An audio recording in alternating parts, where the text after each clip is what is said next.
The Presidencies of the United States is a proud member of the Evergreen Podcast Network.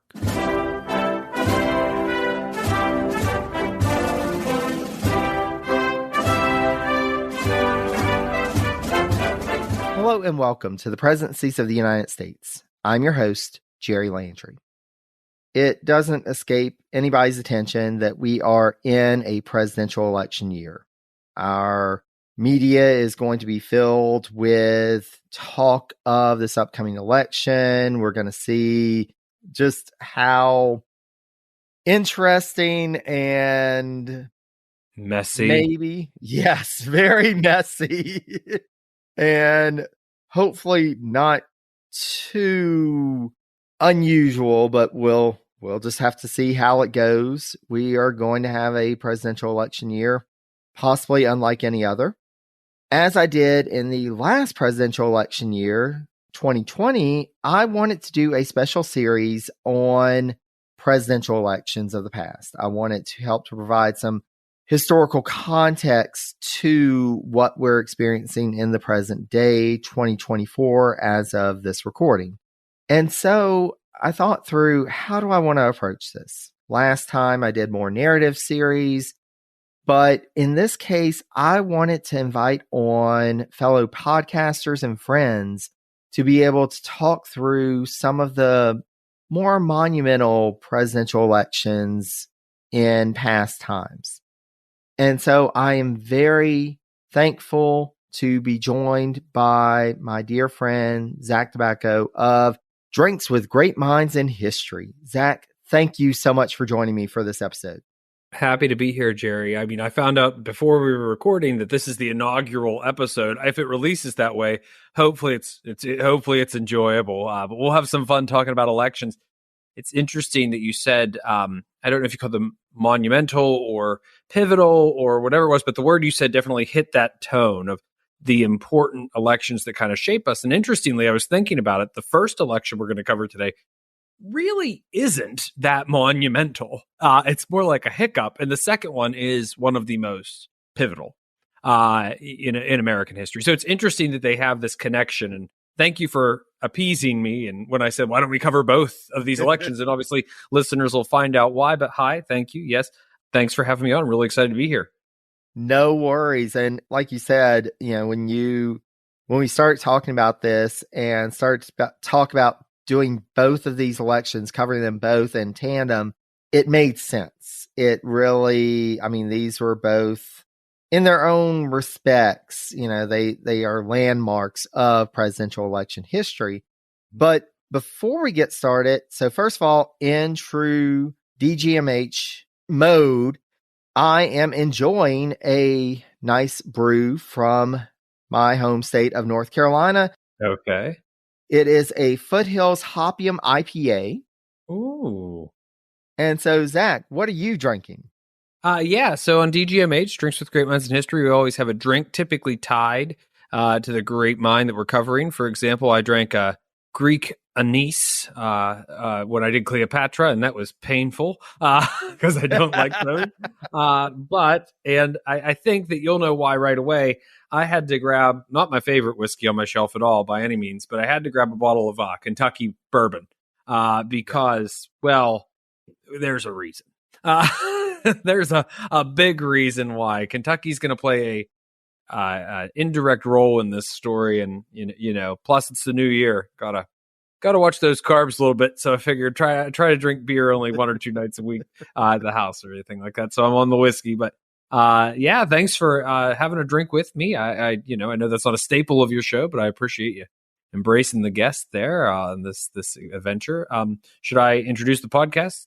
Absolutely. Well, first of all, cheers. Cheers. Yes. Cheers. Drinking mine out of a little tankard too. So I love it. Keeps it cold. Hey, podcast listeners, I'm Paul Brandis introducing my podcast, Countdown to Dallas. It's a fascinating, in-depth look at the seemingly unconnected events that led to the assassination of President John F. Kennedy. It's based on my book of the same title. In that book and in this podcast, I go all the way back to 1939, when Lee Harvey Oswald was born into a troubled and dysfunctional family. I'll follow his transient and often violent teenage years and young adulthood, painting a fuller picture of the man who would later become Kennedy's killer. I also take a look at events unfolding in that era, like Cuba and Vietnam, and I'll unpack the conspiracy theories too, not one of which has ever been conclusively proven. Subscribe to Countdown to Dallas at evergreenpodcasts.com or your favorite listening app, October 31st. Well, yes, Zach, please feel free to tell our audience about your podcast, which I will go ahead and say is on my regular rotation. So I highly recommend it to anybody. I just love that you are able to cover so many different figures from history, but at the same time, in your seasons, you find a way to tie them together. So Zach, please share with our audience about your podcast. Yeah, I do try to tie them together, or sometimes by the fifth or sixth one in, they would just tie together in weird ways. You start to realize things. You don't think you're going to be comparing Catherine de Medici to William or Winston Churchill, but in many ways you can. Obviously the show we compared Stalin and Churchill when we did that, but I very easily could have. It's a debate. The background, as Jerry just kind of insinuated when we discussed this stuff, is you never know what's in the background, and it's constant discussions with my guest hosts that come on, sitting here trying to figure out what's the best matchup for what the thing we do. So my show is Drinks with Great Minds in History. It's been going for a few years now, and I cover various great minds. I do a whole episode on their history by myself, and then I bring on a guest to talk about the psychology behind some of the elements of their story. And then I come back and I do like a little side bonus episode on like a story that I just wanted to dive more into that I couldn't. I call it The Chaser.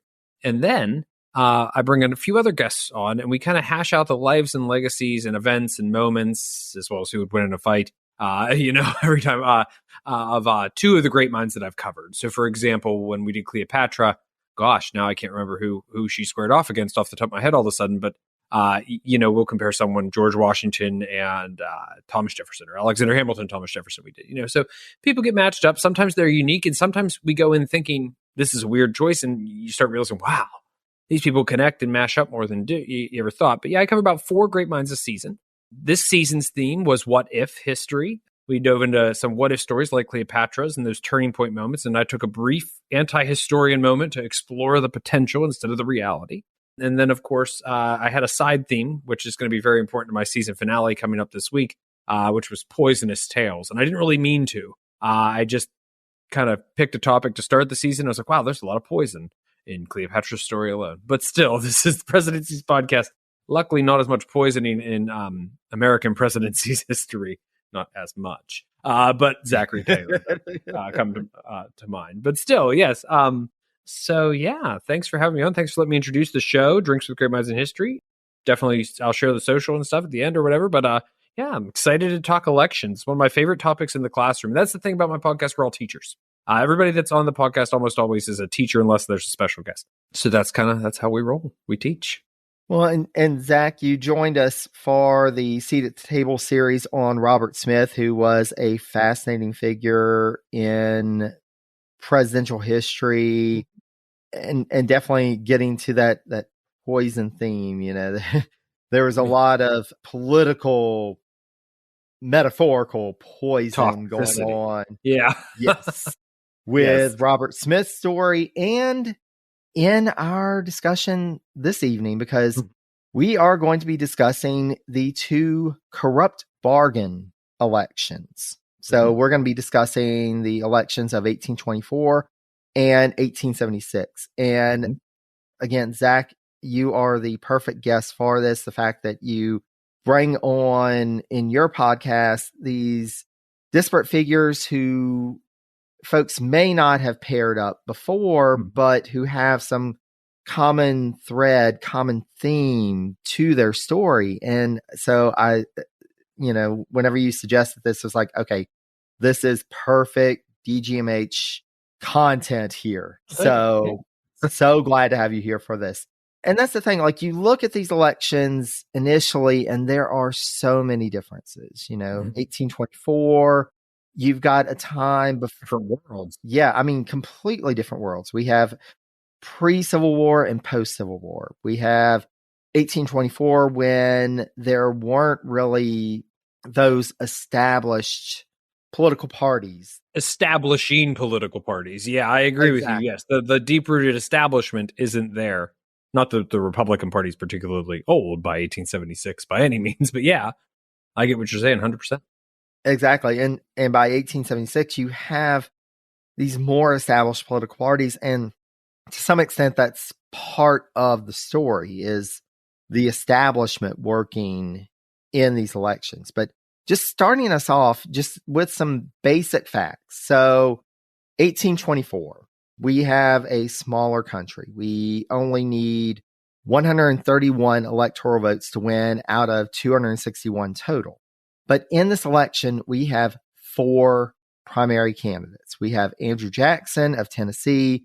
We have John Quincy Adams of Massachusetts. We have William H. Crawford of Georgia. And we have Henry Clay and this is where the drink of choice comes into play, Kentucky. Yeah. I had to for Henry Clay. He's one of my favorite. He's just such a fun person to teach. And when you teach the second survey of American history, which I have for 8 years, both at the college and high school levels, you're forced to go back and cover Henry Clay as you creep into the Civil War. And then all of a sudden it's like, well, wait, the guy who has all the quotes, the guy who's always doing all this stuff, he just dies and he goes away. And luckily, by the turn of the century, after all the chaos of Reconstruction and ending and westward expansion, we get William Jennings Bryan, who is the answer to all the questions and never goes away. So who will come up, I'm sure, in several of your election chats. I mean, you could do a whole episode on just the William Jennings Bryan election flops, which ties to Henry Clay again. But yeah, I love that you said that, though. The size of the country is so different. It's creeping past. We have a couple states past the Mississippi River, but only, 2 in 1824, and Michigan and Wisconsin are still part of Michigan territory. You know, so it's a totally different America. It's less than half. I mean, I'm in Florida right now, and Florida's not even a state in this period. So exactly, and that's the thing. Like, this was an election that what we think of as America is still very much forming. Mm-hmm. But we also start to have some sectional tensions. We start to have some things that are going on, and the United States is still trying to figure out what presidential elections look like. It is much different than what we think of nowadays. So 6 states in this, and there were 24 states total voting. 6 states had no popular vote. No. And all 4 candidates were only on the ballot. All 4 of them were only on the ballot in 6 states. Interesting. And that's kind of connecting to today as to whether or not states will have certain persons, not to get political, on their ballot. Interesting connection there. Exactly. And that's the thing. It really, even now, we don't really think of this as much, but it really can be a state-by-state basis. It is still the states who have more control over what determines the presidential election. And isn't this the last time that the land ownership clause was part of the voting requirements? So the next one begins the Jacksonian democracy. So I think we're in the flopping period, which means that even still, not everybody's going to vote.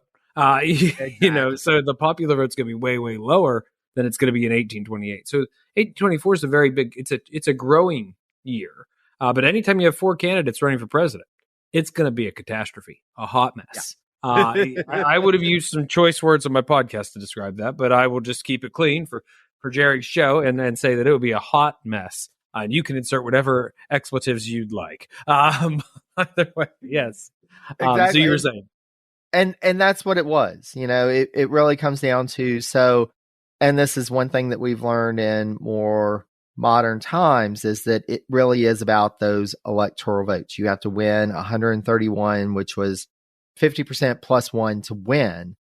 Mm-hmm. And the top vote getter was Andrew Jackson, but he only earned 99 electoral votes. He earned 41.4% of the popular vote, But again, not a majority and not a majority of the electoral votes. And that was the problem.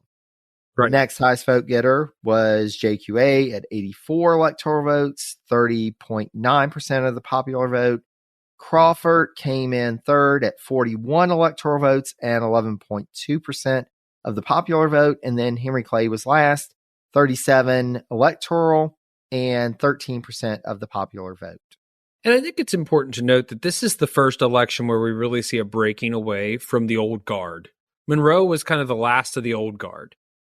These are the sons of the old guard, of the revolutionary heroes, of the soldiers. These are the people born of America, in a way, or very close to it, grew up, come of age in America. Those war hawks that emerged in the Madison years, they are different than the founding fathers. And this is really the first election where there's no founding fathers present in the drama, albeit Jefferson and Adams and others still very much alive. I know one of Jefferson's letters to Adams towards the end of their respective lives is how proud you must be to have a president, a son as a president. And I mean, spoilers, but if you didn't know, and you're listening to this podcast, that John Quincy Adams was the president of the United States, I mean, Adamses only get one term. But yeah, I mean, what a cool reality that there's 4 people running for president when the country's the size that it is. And given the Burr mess, you have to know where we're heading, right? That this is going to be, like you said, it's majority rules, not plurality. So even though Jackson, like you said, with the statistics, has the majority popular and the most, he doesn't have the majority, but he has the most popular, most electoral, he still technically doesn't win. Yeah.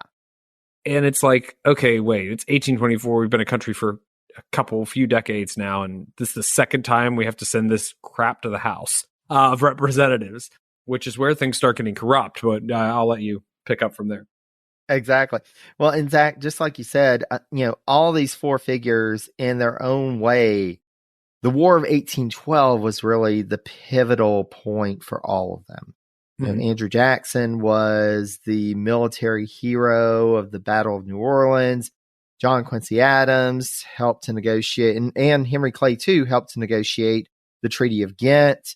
Henry Clay had become the Speaker of the House, was a very powerful political figure in the run-up to and then during and after the War of 1812.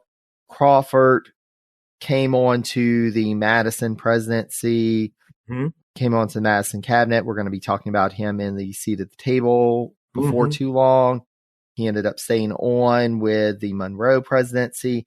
These were 4 figures who were really made by the War of 1812. This was that new generation coming up, but they were also so much in the legacy that they were left. This idea from the founding generation that we shouldn't have political parties. And so by this point, the Federalists had faded away, had been diminished to near nothingness. And so you have all these 4 individuals who are ostensibly in the same party, but they're not.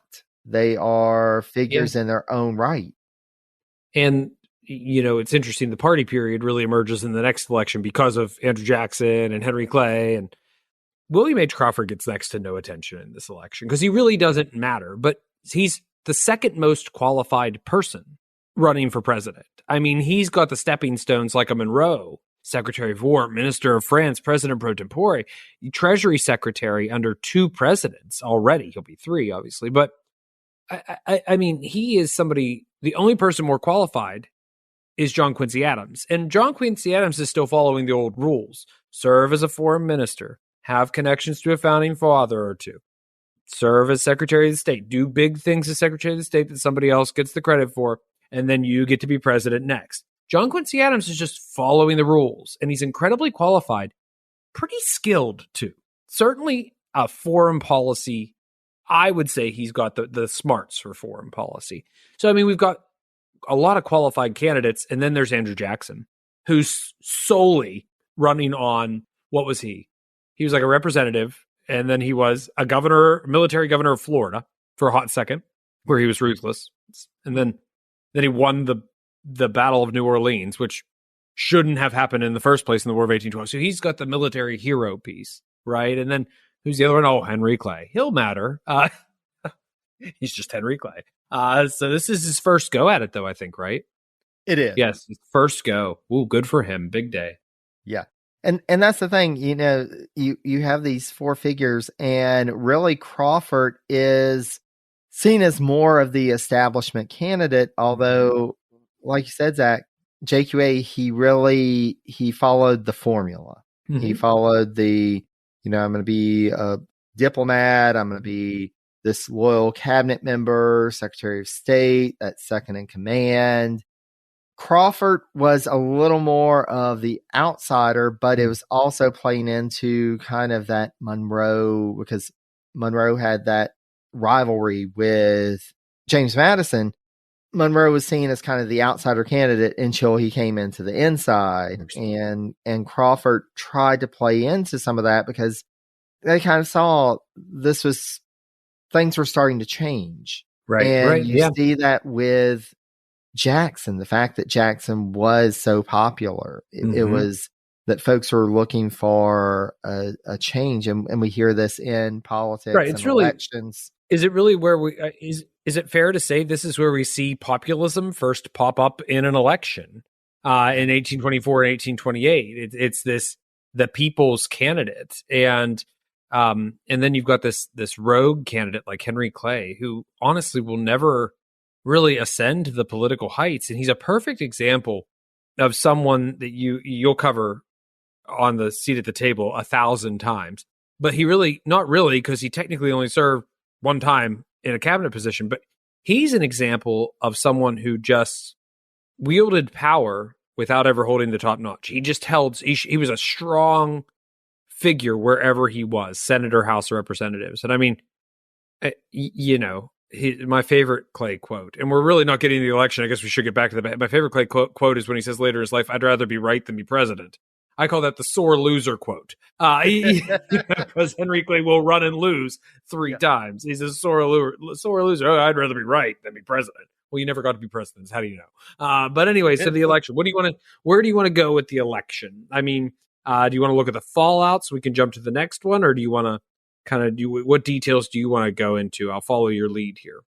Well, and first of all, one of the things I want to note is that even though the presidential election was disputed and ended up going into the House, the vice presidential election was pretty solid. John C. Calhoun, who we can describe as the fifth wheel of this, because at one point he was in the presidential election pack, and when he saw that his candidacy wasn't really going anywhere, he was like, you know what?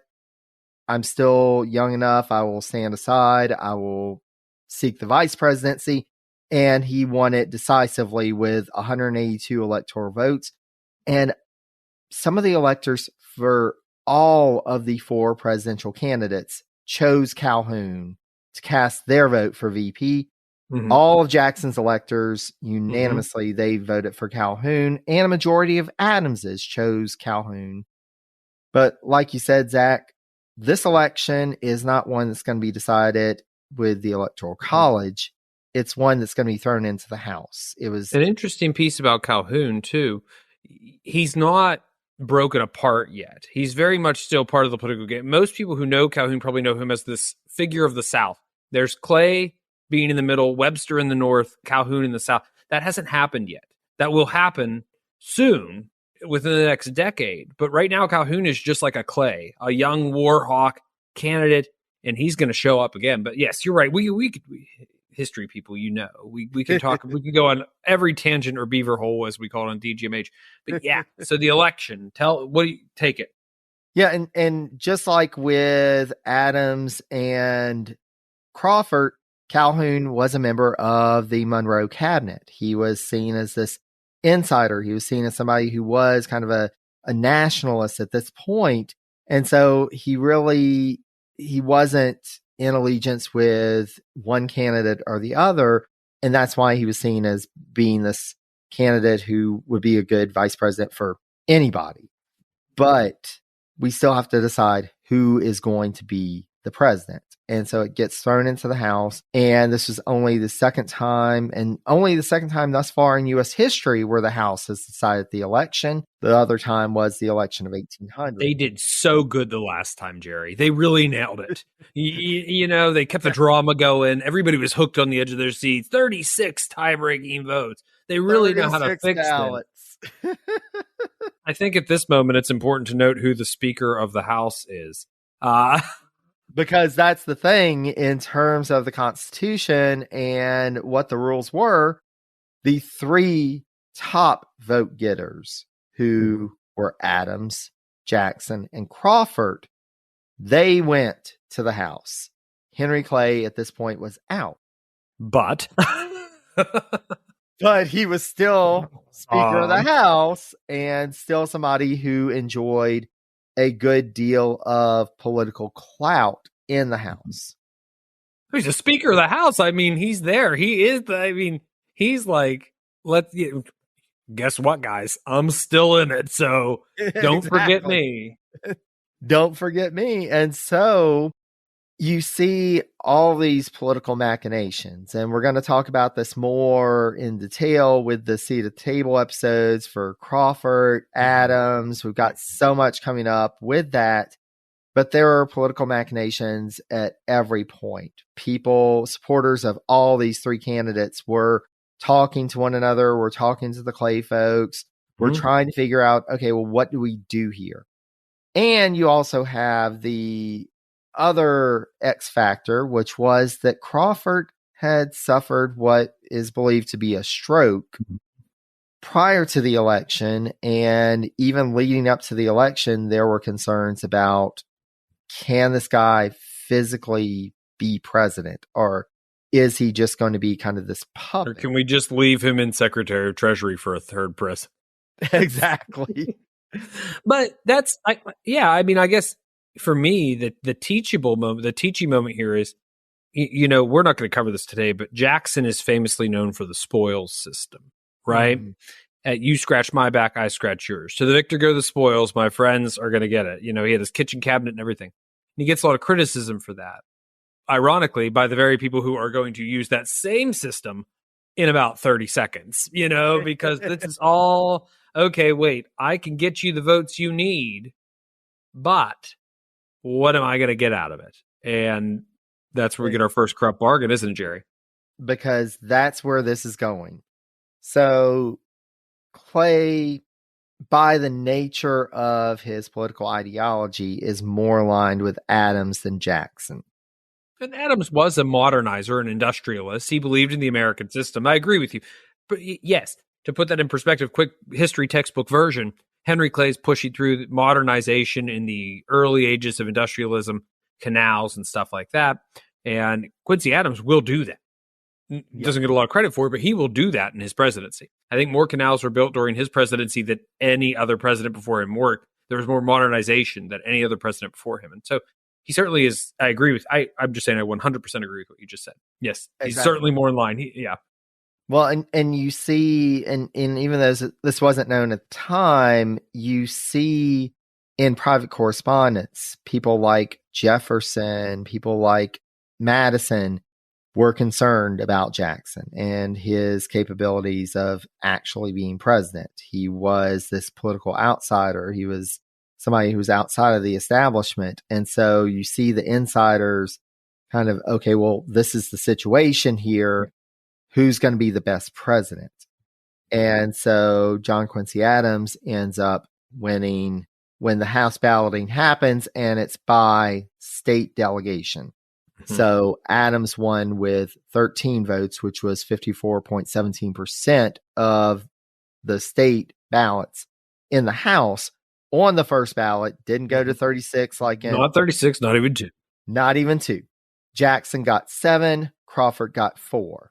And I think it's important to circle back real quick and say, remember, Jackson got the most electoral votes in the initial election. He was the only one with over 40% of the popular vote.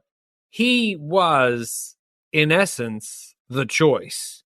Yeah. But politicking kicked in. And I think here's where, if it's okay with you, Jerry, can I jump to the corrupt aspect of the bargain? Absolutely. So here's where you scratch my back. And I mean, I never really paid attention to Crawford, but Crawford basically kept his job. You get to continue being Secretary of Treasury. Good try. Just sit there and be quiet. And then we get Speaker of the House, Henry Clay, striking the deal. I will get you the votes that you need so that I can get the golden position for when I want to run for president. Secretary of State. Really the second most powerful position in the United States government. Quite arguably, at times, probably the true decision maker. He gets it. It's the stepping stone to the presidency. It is a valued, coveted position. Look at Obama, Hillary Clinton. Hillary Clinton got Secretary of State in return for support. It's still happening to this day. But this is the first time where it's like out in the open. And correct me if I'm wrong, but the reason it's out in the open is because of Jackson. Jackson's like, guys, do you not see what he's doing here? And Andrew Jackson's supporters, who will become the Democratic jackasses, and I use jackass not as a swear, but because that becomes the logo, call me a jackass, then that's going to be my political symbol, and they become this anti, what have you corrupt people done? Let's drain this swamp, which in return leads to the creation of Henry Clay's Whig Party. Basically, and I shouldn't call it Henry Clay's Whig Party, but it is Henry Clay's Whig Party, the anti-Jackson party. And Quincy Adams kind of gets lost in the grander scheme of things. But what do you think about the corrupt bargain? I guess, what do you want to say? It's your show here. So, absolutely. Well, and that's the thing. It, at face value, it doesn't look good. It really doesn't. Today, we wouldn't even bat an eyelash. And that's the thing, like Jackson and his supporters, immediately after the election, when it was announced that Clay was going to be Secretary of State, the election of 1828 began. It's already They started for 4 years, every opportunity they had to pound in corrupt bargain.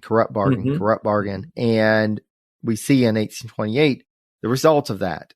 Jackson defeats Adams in that reelection, but part of that was you have political parties coalescing. You have Jackson and his supporters, and in particular, Martin Van Buren, who at this point in 1824 was supporting Crawford, switches allegiances to Jackson and starts to organize what became the Democratic Party, really planning the strategy to get him elected. And it's a winning strategy. It gets Jackson to the White House. It gets beautiful rematch election. Yeah. Yeah. And it becomes the Jacksonian era. It completely reshapes the course of American history for better or worse. And Henry Clay will run against Jackson in 1832, one of the 3 elections that he'll lose. Yes, the Whigs, the wonderful, wonderful Whigs. Like Oz, they're a mythological creature that rarely does anything really of impact. Pretty much. But, yeah, sorry, we're history nerding there. So, corrupt bargain number 1. Do you want me to take the backstory of the next corrupt bargain, or do you have anything else you wanted to add about the 1824? Absolutely. I think we are good with 1824. We can come back, kind of circle back around at the end to kind of compare and contrast these two. Of course. But yeah, if you'd like to start us off with 1876. I love to teach. Yeah. Well, so here's where we get into the teacher conundrum. This is why I always brought up the corrupt bargain number 1 in my classroom. My fellow teachers would be like, we have a test at the end of the year. We need to get to this stuff. I'm like, no. My kids will pass because they know what I'm talking about, not because I taught them a vocab term. All right, I'll teach the vocab term, but I'm going to teach them why it's called the second corrupt bargain. I'm going to go back and teach the first one. And that's what we kind of did here today. And I kind of pleaded with Jerry. He's like, whoa, we can do that. We can do that. There was a debate. There was a discord. I think we could do that. And then he kind of like, the history nerd kicked in. And he's like, oh, yeah, we're doing that. And it's like, the first corrupt bargain is totally different than the second corrupt bargain. But the fact that it gets called the second corrupt bargain is a callback to the first low point, I think, in American political scandal, in a way. Not presidential scandal singular, but political intrigue. This is something that was seen as shady politicking. And we're going to get to the new shady politicking in 1876. But backstory, Civil War happens. If you don't know that, seriously. I mean, U.S. Civil War happens. Lincoln gets assassinated. Great guy. All right. Lincoln. All right, great guy. But he gets assassinated. We're left with stinky old Johnson. We go through Reconstruction, a period of rebuilding, and Johnson gets pushed out by the radical Republicans. They choose Grant as their candidate. And please spare me not you, Jerry, but anybody who's listening is getting angry with me, spare me. I've got 30 seconds to teach this to anybody who doesn't know it. And here we go. All right. They choose Grant, the soldier, the general, the victor of the Civil War, to be their commander-in-chief, president, during Reconstruction, during military Reconstruction. And the South becomes organized into 5 military districts per the Military Reconstruction Act, or I think it's just called the Reconstruction Act 1868 or something like that. Carved up into military districts, you will follow the rules, and there will be freedom. And it works, but it's so expensive that by 1876, it's too expensive. And most states have taken the oath of allegiance and followed the rules and done everything that needed to be done to just get their freedom back. Ironically, those southern states that got their freedom back became overly Democratic big D, Democratic Party, back in the times where that meant no freedom. All right. And, the party flop will happen in 1832 or 1932 or whatever. So we can't focus on that. But back then, you've got the party of Lincoln and the party of not Lincoln. And the party of not Lincoln is taking control of the South, except in 3 states, South Carolina, Florida, and Louisiana. The last 3 states, ironically, still have a military presence in them per the Reconstruction Act. And that will probably be important because come the election of 1876, we have what? It's just 2 candidates. Easy this time. We're going to get through this quick now. It's Rutherford B. Hayes and Samuel Tilden. Now, I'll let Jerry come in whenever he wants to, but for me, it's always important to know that Samuel Tilden is a diamond in the rough for the South, a Northern Democrat from a very large and important state, New York. All right. And I think that is so important because a Southern Democrat will not be elected in the United States from the Civil War until 1912. And I think that's so important to know. It has to be a Northern Democrat. And Sam Tilden is that guy. And Jerry, I'll let you chime in with whatever you want to. Thank you for letting me. I love the transitionary period here. It's just fun to go over the teacher aspect, and I love it. So I've set the scene the best I could. Anything you want to add on your show? That was perfect. And that was perfect, Zach. Thank you. And one of the things I want to mention, I've actually got an episode coming up. It's an interview with Fergus Bordwick and his recently released book, Clan War, which goes into more of the details of Reconstruction. And there is so much to discuss, but that was a great summation of kind of where we're getting to when we get to 1876. And in particular, the reason Tilden was chosen, beyond just being a Northern Democrat, which, as Zach said, was important, he was also seen as somebody who was fighting corruption in New York. He fought against Tammany Hall, which was the big political machine of the Democratic Party in New York City. You did it. You brought up Tammany Hall. So by default, I have to bring up the greatest cartoonist of the corrupt bargain era, Thomas Nast. I have to bring up Thomas Nast just ever so briefly. And I will step back from there. But if you want good cartoons to visualize the things we're talking about, just look up Thomas Nast cartoons. And after you listen, you will be able to fill in the blanks of the political cartoons. But anyway, Jerry, go ahead. Especially those Gilded Age political cartoons. I mean, they are so powerful, so amazing. So it is Nast that makes the Faust cartoon, right? Yes. And that is what we're talking about today. When you share this, share that piece of artwork, and I'll be sure to share it on my side too. But editing Jerry here. For those of you who recognized our error in this attribution, don't worry. We're coming back to this about 7 minutes from now as we realize the error. Stay tuned. That's it, right? It's a deal with the devil, and that's what we need to talk about, Jerry. So I'll let you leave. Exactly, because that gets to the Grant administration had so much corruption in it. There were good things that were happening in the Grant administration, and that's one of the presidencies that I'm so excited to get to is the Grant administration. You're still pretty far away.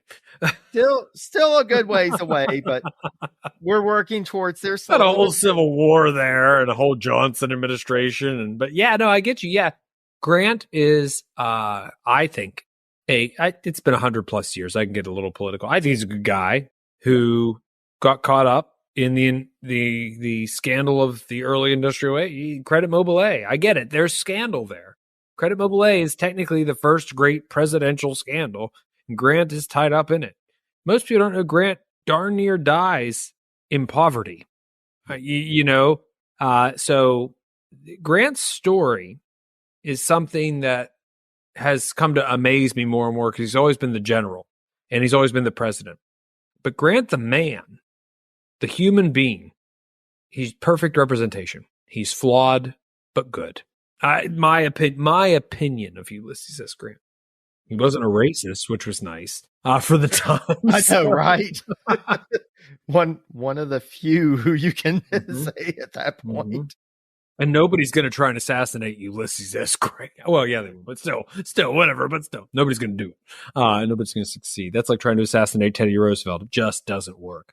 Anyway, and that's the thing. Like going into 1876, you have all these scandals that are associated with his administration, and so on the Republican side, they're looking for somebody different, and so they pick Rutherford B. Hayes, this governor from Ohio. He's not involved with what's going on in D.C. He's kind of this outsider, goody two-shoes kind of guy. Governors make great candidates. They have executive experience, and they are outside the swamp. That has not changed ever.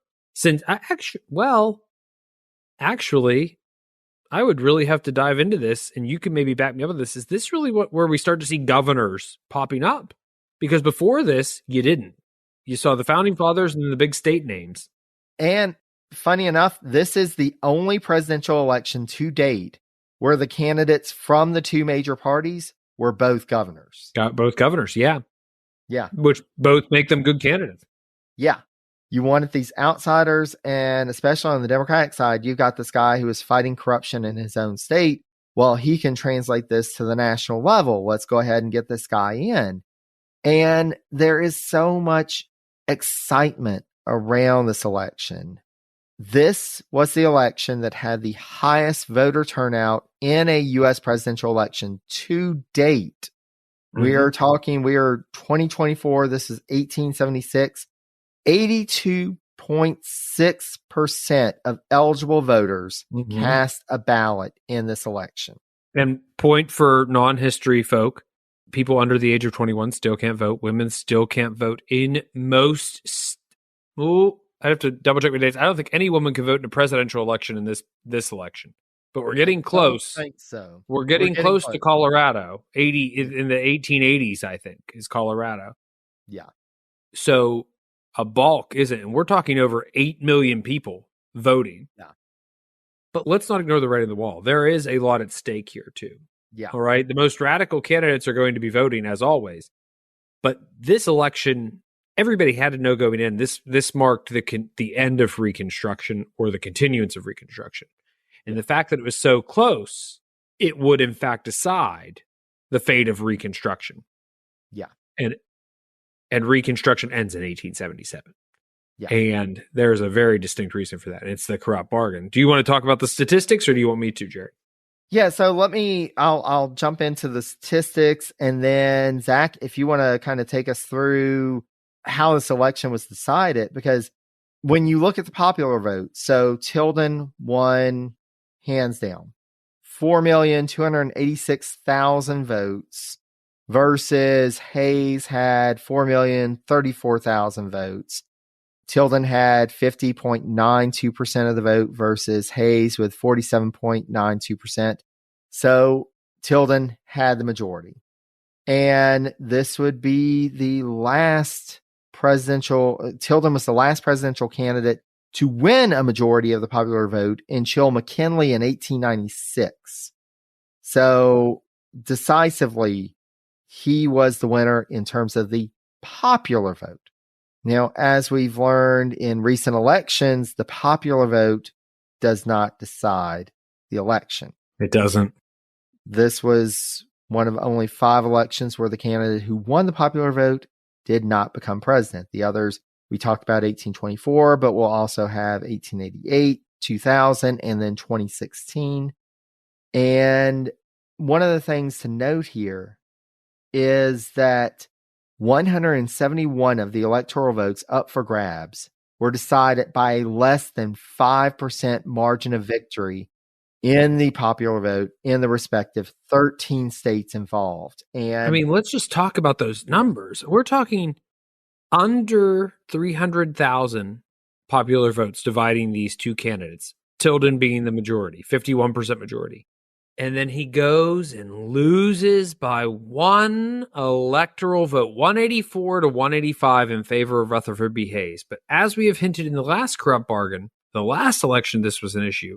Maybe not the last one, but still, we don't have the majority that we need. We have a 50-50 split. We do not have the, 271 or 273 to win that it is today. We don't have that winning number. So it has to go to the negotiating table. Now, Jerry, you can probably comment on like the intricacies of politics in today or in your seat at the table episodes. I'm sure there's a lot there. All right. But did you have anything else to add before I came in and discussed the bargain? Go right ahead. So in the classroom, one of the first off, the glories of teaching is I tell my students day one, I don't know everything about history. I'm a European monarchist. All right. I've taught American history for a decade. All right. We make mistakes. We don't know everything. First off, I'd like to correct a mistake. The Great Faust cartoon of this corrupt bargain was a Joseph Kepler Puck cartoon, not a Thomas Nast. I thought it was a Thomas Nast in my mind, but I love Puck so much as well. I have a big book of Puck cartoons that a student got me years ago. It's just one of my favorite cartoons, and I never really went back and looked. But yeah. The closeness of this election, I want to circle back to the point that teachable moment. It all comes down to whether or not Reconstruction is going to survive. And when it's this close, Reconstruction is not going to survive. It's too pricey. It's too expensive. All right. The days of U.S. military budget being astronomical, those aren't there yet. All right. So the idea that we're going to spend money to keep freedom alive in our own country ain't happening. All right, so the deal is struck, and chime in whenever you want to, Jerry, because my simple teacher explanation of this to keep students engaged enough is Rutherford B. Hayes gets the golden ticket. He gets to be president of the United States of America, an America that has not been so divided since before the Civil War, because in return, Samuel Tilden negotiates the end of military rule in Louisiana, Florida, and South Carolina, the last three areas where Reconstruction was still taking effect. And I think this is important where we bring up the map colors. Now, first off, if you look at a map for circa 1876, it won't be red and blue. But if you look up an updated map, it will be red and blue. Red and blue maps didn't happen until after 2000 when we got over the whole communist red thing. All right. But if you look at it, the only southern states to vote Republican Hayes were Louisiana, Florida, and South Carolina. So removing those removes the last safeguard against tyranny and oppression and the denial of freedoms to, let's be clear, African Americans in the South. Every other state had gone about, you brought up the KKK, intimidation, Jim Crow laws, voter centers being 30 plus miles away from African American communities, the poll taxes, literacy tests, everything that can and will be done to disenfranchise African Americans in the South is being done in every state except for Louisiana, Florida, and South Carolina because the military presence is still there. And so the negotiation, as far as I can see, is Rutherford B. Hayes walks away with the presidency, and as far as I've ever taught it, a rather inconsequential presidency. And we begin to see the true growth of what will become the Jim Crow South. And I know Jim Crow is emerging. It won't be solidified until 1896, 20 years later. But really, we start to see it's the reestablishment of a racially divided America in which the South will have the reins to drive policies in a direction. Reconstruction saw the only African-American governor of Louisiana ever, I believe. So this, to talk about this election and not talk about the fullness of Reconstruction is hard, but that's a showcasing moment right there. That's how big Reconstruction was. And now the South is going to collapse upon itself in terms of its racial policies. It's going to go 100% backwards. It's going to 180. The revolution, no, I'm sorry. The revolution was 180 during Reconstruction. It's going to go back to 360 and right back where we started. So Jerry, I'll let you take it. Yeah, and that's the thing. And I can't wait to release the episode with Fergus Bordewick, because we go into this in more detail. You see vestiges of this starting in 1868, in 1872. You see the start of this pushback, but 1876 and after 1876 is really when you get this white nationalist entwined with one of the two major political parties, because the Republican Party to that point had been dependent on black voters in the South. Oh my God, the party of Lincoln will vote Republican. African Americans will vote almost unilaterally Republican until 1932, because it's like Lincoln freed the slaves. That's it. And not that it was wrong. It's just things had so drastically been changing. We can't get into the post this era, but do you think, Jerry, that that's because Hayes wasn't a grant? That this was finally able to happen? Hayes wasn't a grant at all in any way, shape, or form.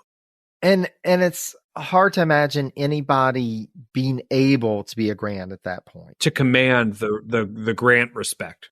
He was this figure, and we can't even imagine people like Grant and Washington in terms of what a comparison. The national consciousness, because at this point we have thousands upon thousands of notable figures. We have celebrities. We have so many people.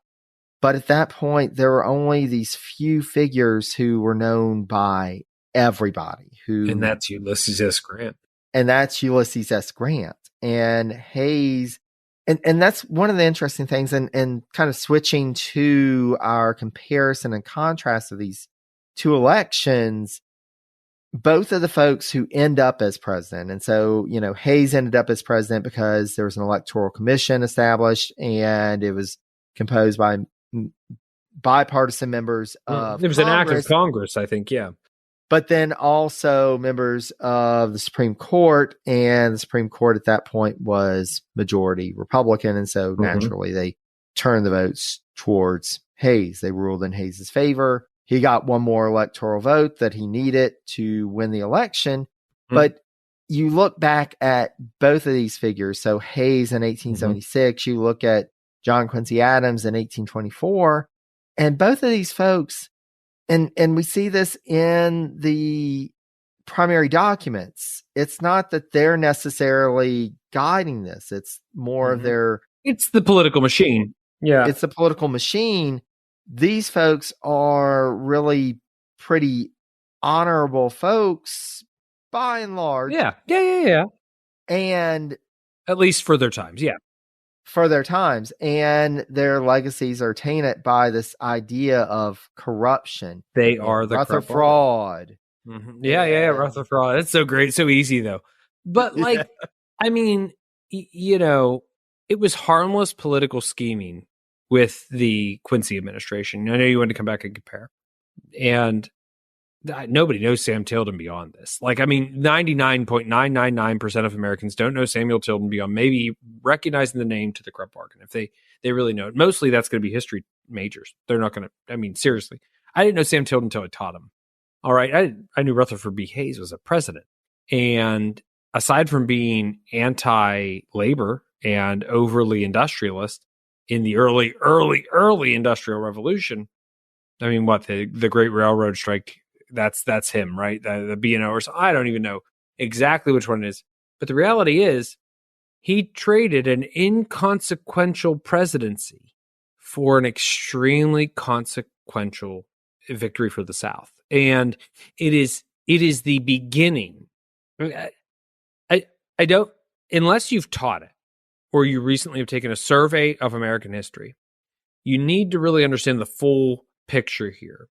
It's going to take 90 I'm really bad. 88 years for civil rights to be passed in legislation.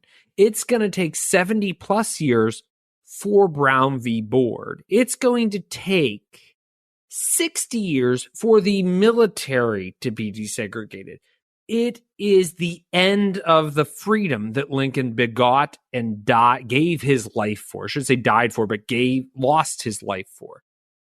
The consequences of 1824 are silly and fun and whimsical. Ooh, Jackson's a jerk. Ooh, Henry Clay's playing around. Ooh, who cares about John Quincy Adams? Ooh, whatever. The Whigs show up, whatever. The consequences of 1876, and this is what happens when I have too much whiskey. All right. The consequences of 1876 are it. I wouldn't have a course to teach that started around the Civil War if 1876 hadn't happened, because it would have just been freedom, not freedom. But no, we decide to regress in the most revolting ways possible. I mean, we're talking an age where grandfather clauses are part of Southern state governments, where it's like, hey, poll taxes prevent poor people from voting. Literacy tests prevent uneducated people from voting. Well, that's a great way to disenfranchise the majority of the recently freed, previously enslaved African American population. But it also disenfranchises the other half of the South, which is the uneducated, poor white people. So how do we get past that? Let's grandfather clause. If your granddaddy or daddy could vote in 1867, before the 15th Amendment guaranteed voting rights to all African American males that were over the age of 21, you're good. It's such a joke, and that can only exist in a world where this corrupt bargain's happening. That, to me, the greatest comparison between these two, Jerry, and you can agree, disagree, is one doesn't really matter, and one completely creates a disgusting America to continue for 90 years or more. Let's be honest. Yeah. Well, and I would say, 1824, there are certain consequences, and it really comes more whenever you consider 1828 as kind of a continuation of 1824 and leading into the Jackson presidency. But the impact, and especially the institutionalization of white supremacy, and let's call it politicized racism. Yeah, politicized racism. I would say white supremacy, I mean, sure, but it's politicized racism. And you're right, white supremacy is probably the word, because the North will get their own watered down, de jure version of Jim Crow America. It makes, and I mean, we're just two white guys sitting here talking about this, but the election of 1876 says, we're not really going to do anything about racism anymore. Not laws. We're not going to pass national laws allowing for enslavement or anti-freedom. You have to guarantee freedom. But what we are going to do is, it's like a Walmart rollback special. Here we go. We're going to roll back everything and just completely say, who really cares about the past 26 years or whatever, 16 years? Just say, screw it. We're just going to revert to our old tendencies. We're going to have everything. I mean, look at sharecropping, Jerry. Sharecropping is pseudo-slavery. It's debt peonage. It's debt slavery. And I think that the Republicans are so hung up on money and modernization that they just don't have time nor care to think about the South. The immigrant population coming into this country between 1880 and 1920 is more so than anything we saw until 2010. They've got their own things to deal with. The industry, unless you know it already, the listeners to this podcast, unless you already know that the pace by which America industrializes, it's unbelievable. All right, it is unbelievable, and that's what the Republicans care about. It's like, well, wait, we're making $1 billion, and they're passing the Jim Crow laws, and it's going into the Supreme Court, and it's becoming legitimized. The worst Supreme Court case decision since Dred Scott, top 3. And that's the fallout of this election. That's just me. And it's pervasive for decades. Mm-hmm. You even see beyond this period, redlining, things, within society, culture, politics, everything. It's institutionalized. And I agree with you, Zach. I think that this election plays a big part in that. It opens the door. That becoming, it really opens the door for that. And on that bright note, but what fun topics, Jerry? You know, I mean, what fun two corrupt bargains where we realize elections aren't in the people's hands. Yeah.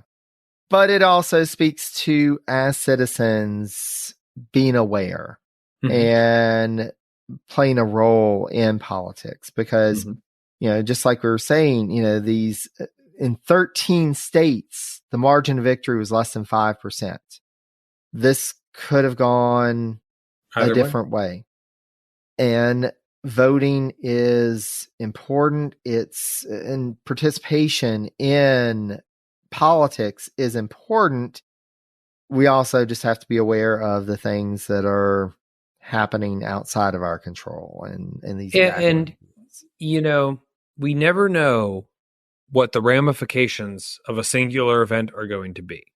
Yeah. In this case, it seemed like Hayes probably wasn't thinking, well, I'm the president, I can make change. But you gave up the ability to hold the South at ransom for anything. And they took advantage of that. I mean, I don't know. They are fun elections. I feel like we did kind of wrap up on a downer, but like as a teacher, how important is it to teach these two elections to A, see the constitutional process in action, that the safeguards are there. All right. In this case, it didn't play out great.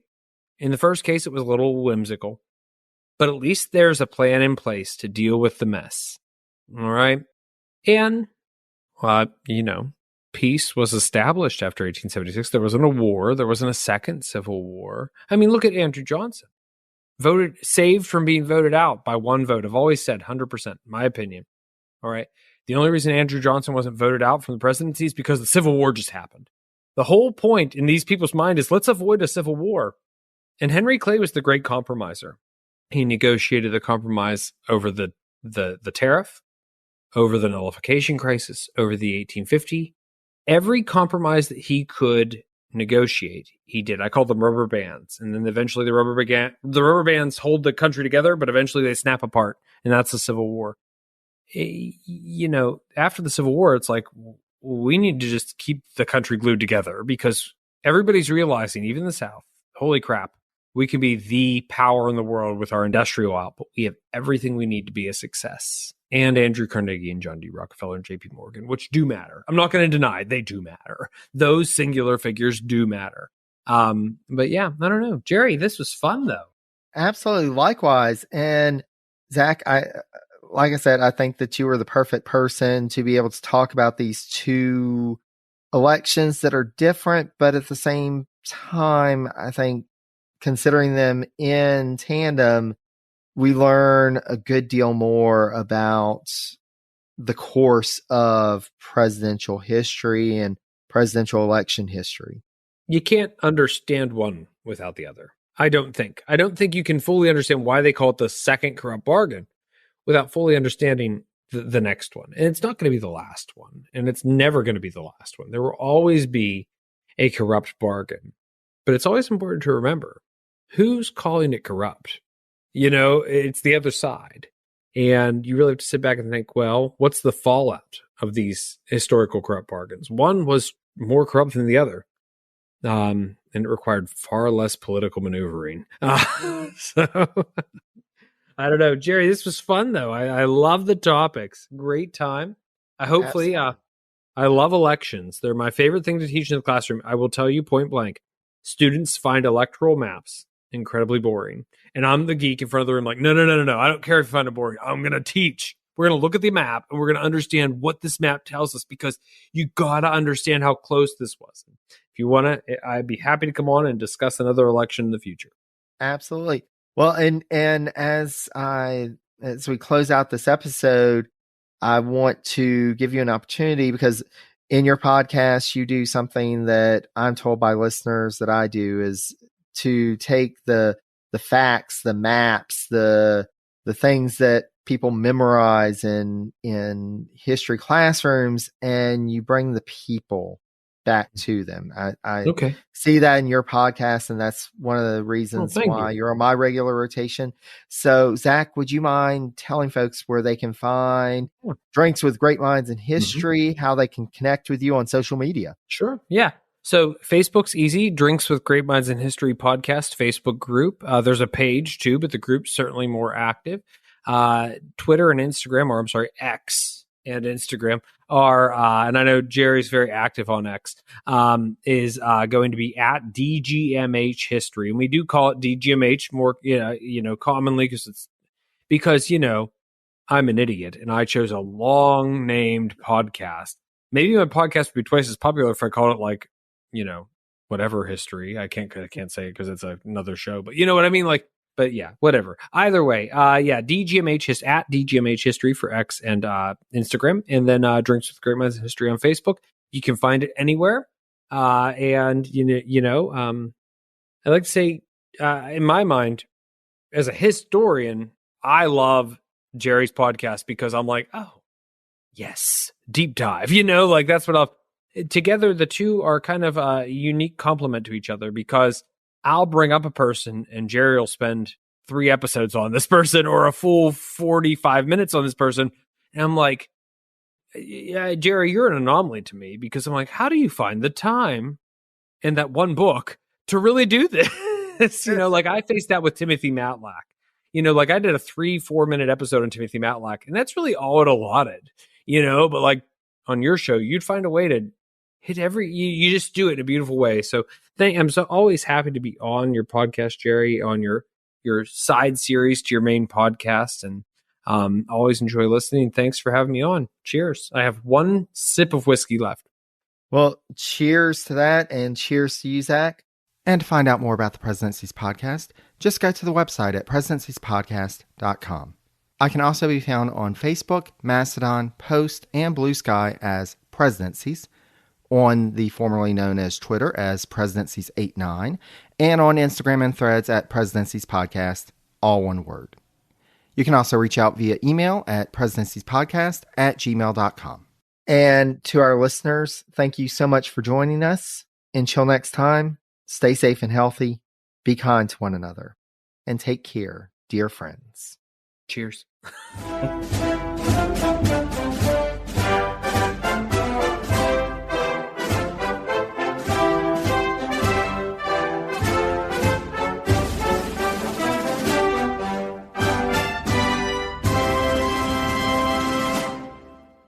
Welcome to Anthology of Heroes, the podcast that explores the most pivotal moments of history through the eyes of those who lived it. In this podcast, we don't spend our time recounting facts and dates. Instead, we follow in the footsteps of national heroes, kings, or ordinary people who lived and breathed the moments that shaped our world. We're not hemmed in by eras, borders, or religions. Instead, we seek out the tales of those who defied the odds and fought passionately for their beliefs. Whether they're right or wrong is up to you to decide. From Vercingetorix's doomed rebellion against Rome, to Osceola's unshakable war against the USA, all the way up to the inspiring Sobibor concentration camp uprising in World War II, each episode is an immersive listening experience, blending music and sound effects to really draw you into the story. Our episodes go for about 45 minutes, making them perfect for your commute, and are crafted using a wealth of historical sources, which I list on our website if you want to learn more. I'm the host, Elliot Gates, and I'm thrilled to have you joining me as we uncover history's hidden gems and illuminate the faded pages of our past. Look out for the Anthology of Heroes podcast on Spotify, Apple Music, or anywhere else you get your podcasts from.